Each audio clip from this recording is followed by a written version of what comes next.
মধু প্রাচীনকাল থেকেই মানুষ প্রাকৃতিক খাদ্য হিসেবে, মিষ্টি হিসেবে, চিকিৎসা ও সৌন্দর্য চর্চা সহ নানাভাবে মধুর ব্যবহার করে আসছে। এছাড়া শরীরের সুস্থতায় মধুর রয়েছে নানা উপকারিতা। শুধু মৌচাক নয়, বিভিন্ন ফুল থেকেও মধু হয়, আর এসব মধুর প্রায় সবগুলোর গুণাগুণ একই রকম। মধুতে প্রায় ৪৫টি খাদ্য উপাদান থাকে। এর মধ্যে গ্লুকোজ, ফ্রুক্টোজ, সুক্রোজ এবং মন্টোজ থাকে।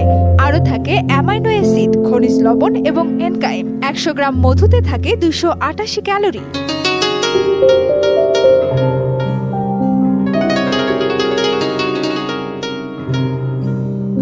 মধুর নানাবিধ উপকারিতার মধ্যে উল্লেখযোগ্য হল মধু শক্তি প্রদায়ী, হজমে সহায়তা করে, কোষ্ঠকাঠিন্য দূর করে, রক্তশূন্যতা দূর করে, ফুসফুসের যাবতীয় রোগ ও শ্বাসকষ্ট নিরাময় করে, পানি শূন্যতা কমায়, দৃষ্টিশক্তি বাড়ায়, ওজন কমায়, উচ্চ রক্তচাপ কমায়, গ্যাস্ট্রিক, আলসারের সমস্যা দূর করে। এছাড়া হৃদরোগের চিকিৎসায় এবং রূপচর্চায় ব্যবহার ছাড়াও মধুর রয়েছে হাজারো গুণাগুণ।